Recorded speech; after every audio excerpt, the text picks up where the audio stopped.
Bonjour à tous, ravi de vous retrouver pour l'émission du lundi consacrée au Bitcoin. On va aller voir son graphique, où est-ce que nous nous trouvons en termes de prix, à quoi s'attendre dans les semaines qui viennent, quels sont les différents scénarios envisageables. On va commencer par le long terme, on va appuyer ça avec quelques petits indicateurs long terme assez intéressants que j'ai sélectionnés pour vous. Et on va voir justement à travers ces indicateurs un scénario plausible de prix sur lequel le Bitcoin pourrait aller donc en 2024-2025 si on a un prochain marché haussier.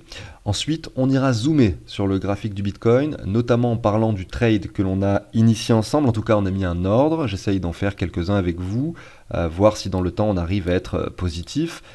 Il n'a pas été déclenché, mais c'est vrai que sur cette bougie, on peut observer qu'on n'était pas très loin de le déclencher. On s'est arrêté au 25 800 avec finalement l'ordre d'ouverture qui était positionné au 25 555. Donc on va évoquer de nouveau ce trade, voir si potentiellement il peut se déclencher encore ou si finalement est-ce que il faut changer son point d'entrée. Voilà. Mais ce qui est sûr, c'est qu'on va surtout parler de la dynamique plus court terme. Là, vous avez le graphique en 3 jours, on va passer ensuite en daily, puis en 4 heures, voir ce range sur lequel nous sommes depuis le mois de mars, que nous avons cassé par le bas. Donc effectivement, le graphique court terme n'est pas très joli. Donc justement, on va faire le point sur le Bitcoin. Pensez à l'abonnement, au like si le contenu vous plaît. Je vous passe la très courte introduction. Je vous dis à tout de suite.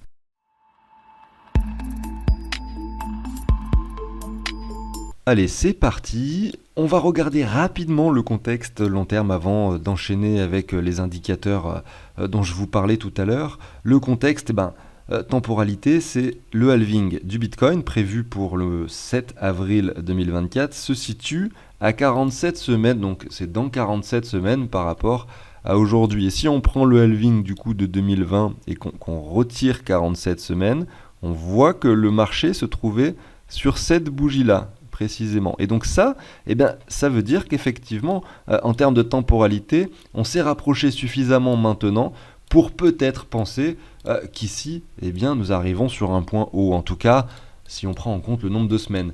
Malgré tout, il faut être prudent avec ce genre d'analyse que je fais quotidiennement sur la temporalité parce que le halving, ça reste une date spéculée et bien sûr, c'est pas précis. Donc évidemment, on ne peut pas faire une sorte d'analyse à la semaine près pour savoir et prédire le prix du Bitcoin à l'avenir. Mais ça donne une idée globale des choses et c'est vrai que on voit que là nous étions pas loin d'un sommet. On peut supposer que même si on monte encore, il faut se méfier sur les niveaux actuels, que c'est peut-être pas un prix. Il faut investir beaucoup d'argent. En tout cas, tout ce que l'on souhaite investir dans les cryptos, c'est peut-être pas le moment précis pour le faire, puisque on s'attend à des retours quand même sur des niveaux inférieurs dans cette année 2023, voire peut-être même début 2024. Je parle par rapport au contexte historique du Bitcoin. Alors maintenant, pour continuer avec l'analyse long terme du Bitcoin, après on va enchaîner sur les graphiques plus court terme, je voulais vous montrer quelques indicateurs et essayer de vous faire une sorte de petite conclusion sur un scénario potentiel de prix, de sommet que le Bitcoin pourrait atteindre sur un prochain cycle haussier. Donc tout d'abord, je voulais vous montrer cet indicateur qui est assez pertinent. Il vous montre deux lignes qui sont calculées grâce à des moyennes mobiles. Il faut savoir que les personnes qui trouvent ce genre d'indicateur vont faire pas mal de tests avec pas mal de choses pour essayer de trouver une cohérence avec les calculs des indicateurs qu'ils proposent et le graphique et l'historique du Bitcoin. En l'occurrence, là, la personne elle a trouvé une vraie cohérence sur les sommets du Bitcoin avec les calculs et cet indicateur qu'il propose et le croisement de ces deux lignes. Vous avez tout d'abord, par exemple ici en 2013, une correspondance très précise avec le croisement de la ligne jaune et de la ligne verte, vous voyez, qui correspond précisément au sommet du Bitcoin. Et si je dézoome de nouveau et que je vais voir un peu ce qui s'est passé ici en 2018, je peux zoomer dessus si vous voulez, pareil, très précisément, le croisement entre ces deux lignes correspondait au sommet du Bitcoin. Et maintenant, si on regarde ce qui s'est passé en 2021, il y a quand même 3 occurrences qui ont été vérifiées sur finalement tous les sommets du Bitcoin depuis sa création. Donc c'est assez incroyable finalement de se dire que la personne a pu trouver ce genre d'indicateur. Le croisement, le premier ici, il était là. Vous voyez, ça correspondait à 60 000 $ pour le Bitcoin. C'est pas le sommet exact, précis, à la minute près du Bitcoin. Évidemment, vous vous en doutez bien. Mais en termes de performance, c'est pas mal. À chaque fois, on est quand même à quelques pourcents du sommet. Voilà. Donc du coup, ça pourrait, cet indicateur, nous servir pour potentiellement nous trouver quelque chose d'intéressant lors du prochain cycle. Et vous voyez que les deux lignes, donc la ligne jaune et la ligne verte, se rapprochent dangereusement, j'allais dire, mais effectivement se rapprochent fortement. Et si on compare un peu ce qui est en train de se passer maintenant avec le marché baissier ici de 2019, vous voyez que ces deux lignes ne s'étaient pas croisées, mais qu'effectivement elles s'étaient fortement rapprochées lors de l'euphorie qui avait eu lieu en juillet, avec le Bitcoin qui était passé donc des 3 aux 14 000 dollars, grosso modo, avant de chuter de nouveau vers les 3 000. Donc on est peut-être dans un scénario similaire, on verra ça dans les mois qui viennent, bien sûr. Alors le deuxième indicateur que je vous montre, ça concerne toujours des moyennes mobiles qui sont multipliées à des nombres d'or, donc un petit peu les mêmes nombres qui sont utilisés pour les Fibonacci. Et ben vous voyez que la personne là, elle a essayé de trouver une sorte de bandeau avec plusieurs lignes qui nous montrent des points bas, des points hauts sur le Bitcoin, mais plus facilement les points hauts, parce qu'on le voit, les points bas à chaque fois ne touchent pas de ligne précise. Et on observe qu'à chaque fois qu'on touche un point haut, eh bien on supprime une ligne, tout simplement. Parce que là, vous voyez qu'ici, il y en avait donc la jaune, la verte, la rouge et la violette, et derrière, vous avez 3 lignes pointillées qui ont été ajoutées. Vous voyez que ce sommet-là touchait la ligne pointillée du haut, ensuite celui-là touche celle d'en dessous, celui-ci, donc, c'était le bull run de 2017, pareil, on touche encore la ligne pointillée du dessous, et puis vous voyez que là, en 2021, lorsqu'on a touché les 60 000 et quelques sur le Bitcoin, eh bien, on a encore touché une ligne inférieure, à savoir la violette.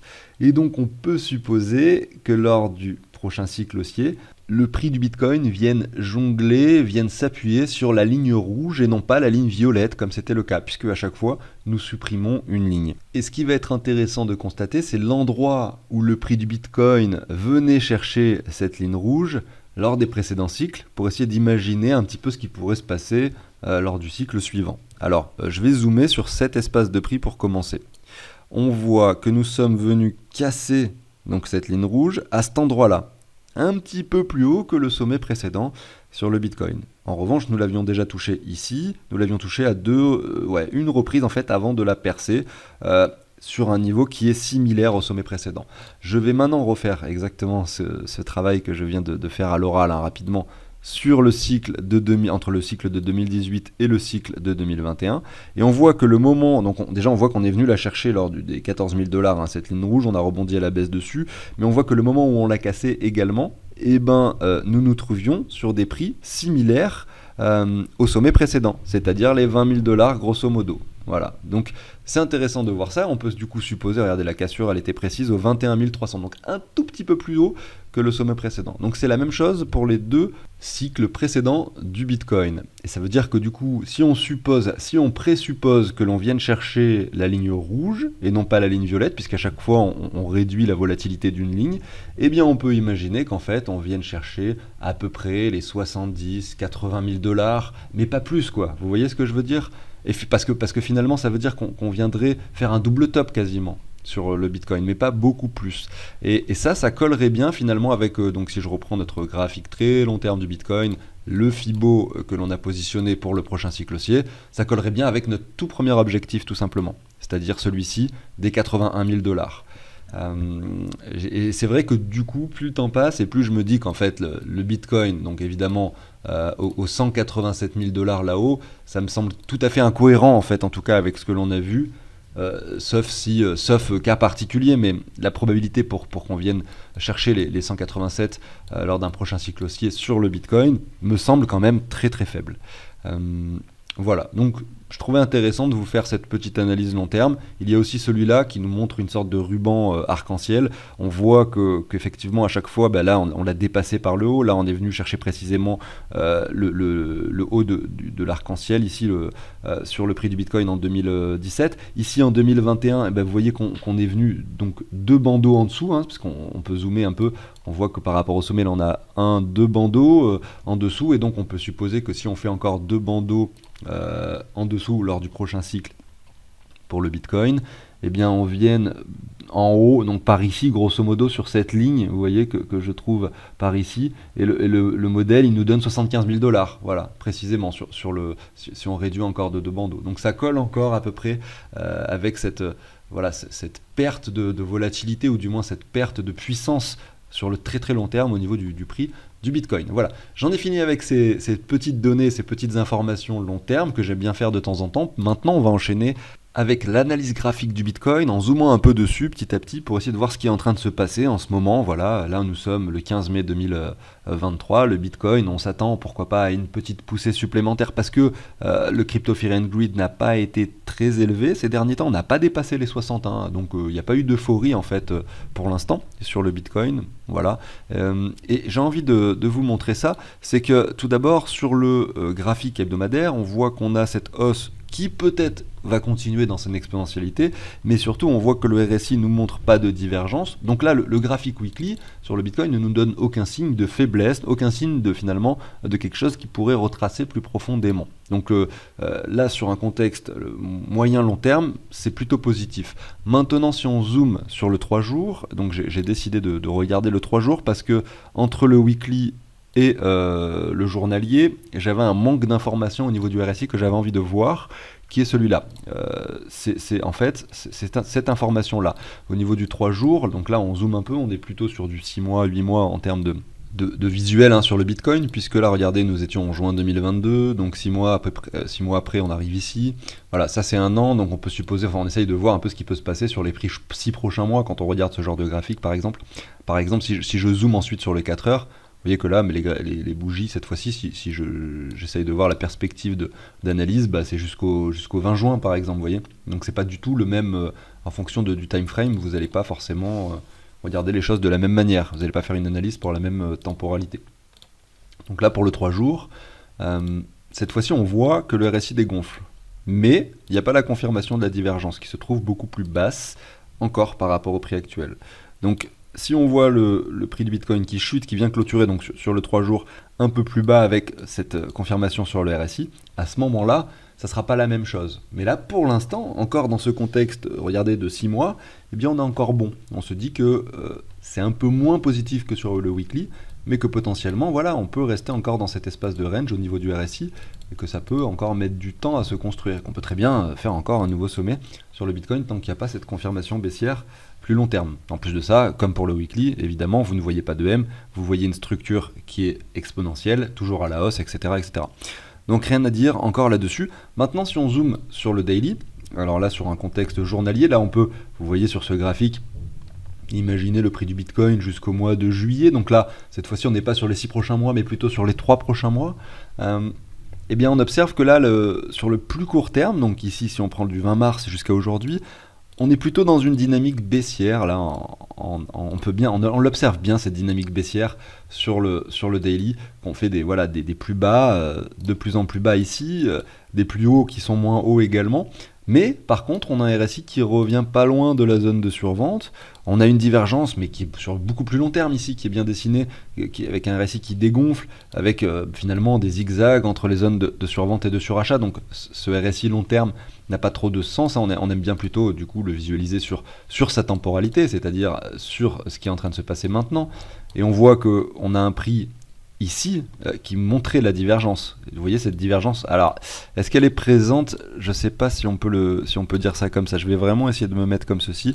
C'est vraiment un double top sur le RSI ici qu'on a, avec un réel sommet sur le cours, du coup une cassure de la ligne de coût qui se trouve par là. Ça a eu lieu le 20 avril, et désormais, après cette cassure, on voit que là on forme le M. Donc il y a bien un M qui est dessiné en daily. Malgré tout, ce M a été traduit sur le RSI par déjà quelque chose qui retrace beaucoup et quelque chose qui revient pas loin de la zone de survente. Donc peut-être que là on peut avoir encore ce pic baissier qui s'opère, c'est possible, parce qu'on n'a pas retesté encore notre ligne de support pertinent qui se trouve ici au 25 200. L'endroit où d'ailleurs on va ouvrir notre trade si on y va.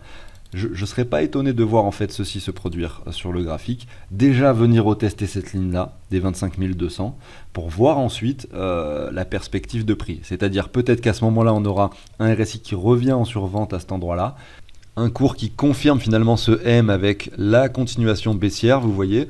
Là, je vous parle de quelque chose qui peut arriver dans un mois, quelque chose comme ça, vous voyez. Donc c'est pour ça que en fait, la cassure récente, le pic baissier que l'on a vu sur le Bitcoin ce week-end, nous incite à penser que sur le court terme, sur les 1, 2, 3 mois qui viennent, eh bien, on risque de voir un Bitcoin qui viennent jongler sur cette ligne, sur ce niveau qui est un niveau clé, hein, qu'il ne faut pas casser par le bas bien sûr, sinon on remet en question la hausse récente, mais également un niveau sur lequel on peut continuer finalement notre poussée exponentielle sur le Bitcoin pour peut-être avoir notre réelle euphorie qui ne s'est pas produite en fait ces derniers mois, malgré la hausse. Est-ce qu'on va voir cette euphorie ou pas? C'est la question que vraiment je me pose pour le Bitcoin. Maintenant, si je zoome encore sur le 4 heures, je vois que là, on est sur clairement un marché baissier. Là, le 4 heures, il nous dit, voilà, depuis le 13 avril jusqu'à aujourd'hui, on est dans un marché baissier court terme sur le Bitcoin et on attend de voir un petit peu ce qui se passe, si on ne peut pas avoir un renversement. Le renversement, regardez, si je prends, ici on va zoomer un petit peu là-dessus, je prends cela, on voit que là on a quelque chose qui nous dessine un point un petit peu supérieur au niveau du RSI, avec un cours qui vient chercher une bonne zone de liquidité. Cette divergence du coup qui en est vraiment une, hein, est confirmée depuis seulement très récemment, hein, les 4-8 dernières heures là. On peut supposer effectivement que du coup sur le 4 heures là, dans les jours qui viennent, on remonte de nouveau chercher le haut de cette ligne, hein. Je vais supprimer mon range qui en fait est un range plutôt daily, hein. On va rester sur le 4 heures ici. Je prolonge cette ligne là tout simplement. On peut supposer qu'on revienne chercher cette zone vers les 28 800, 29 000 $.